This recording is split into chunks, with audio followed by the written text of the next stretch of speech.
My wife and I decided to take a trip to Egypt, a much-awaited vacation away from the hustle and bustle of our busy city lives.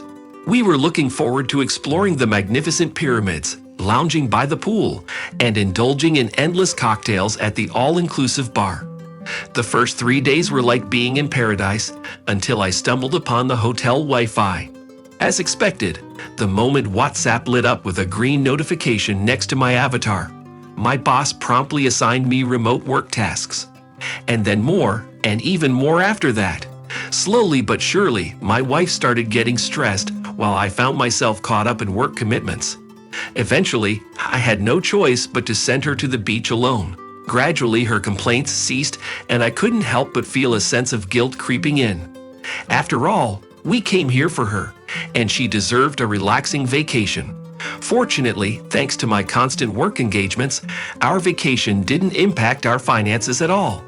We returned home with bright smiles on our faces, maintaining our financial well-being and ensuring that my wife had a memorable vacation.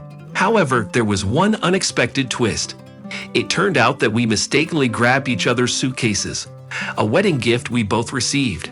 This mix-up happened quite often, and this time, I accidentally unpacked my wife's suitcase upon returning home.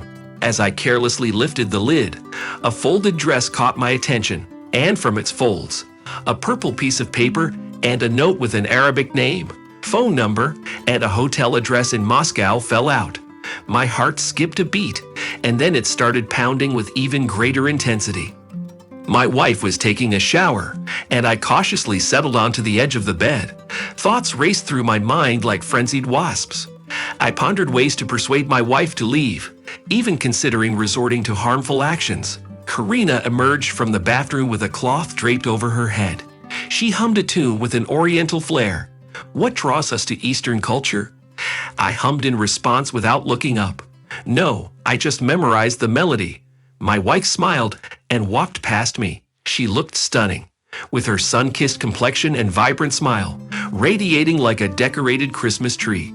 "What's this?" she asked, raising her hand to reveal a leaf. Momentarily confused, she swiftly composed herself. Taking a couple of steps away from me, she swiftly grabbed the leaf, absent-mindedly examined it, and flung it toward the desk. "Just a regular piece of paper," Karina smiled. "And let me ask you, since when do we search each other's suitcases?" she inquired. "It was an accident," I mumbled softly, bowing my head. She settled onto the vanity stool, unwrapped the cloth, and began brushing her hair. "Who were you spending time with during our vacation?" I pointed in confusion at where the scrap of paper had landed. "I met someone, but nothing happened." Karina turned around abruptly, locked her gaze onto mine, and then slowly moved from the stool to sit on my lap. I saw tears pooling in her beautiful eyes, and I felt bewildered.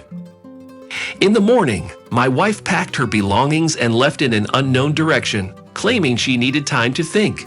She didn't bother calling for a high-end taxi to visit her mother in the village, and I refrained from contacting her on principle. After a month and a half, Karina returned, humbled and desperate. Initially, she sobbed and begged, but quickly transitioned to making threats. She finally announced that she was pregnant with my child and that I wouldn't be able to rid myself of her.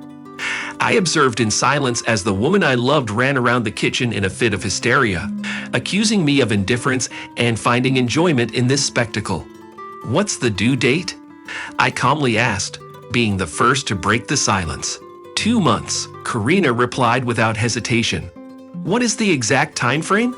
I gently probed, a smile appearing on my face. 8 weeks, she cried. "Karina, please go away. We're divorcing, and it's not my baby," I stated firmly as I rose from my seat and walked into the bedroom, leaving her in the kitchen where her sobs persisted for a long while. The divorce was finalized within a month, and we went our separate ways. It is hard to determine the exact amount of time that had passed, whether it was 4 or 5 years, for it no longer mattered. It was a scorching summer, and it happened to be a Friday evening. Hurrying home from work, I decided to stop by the supermarket.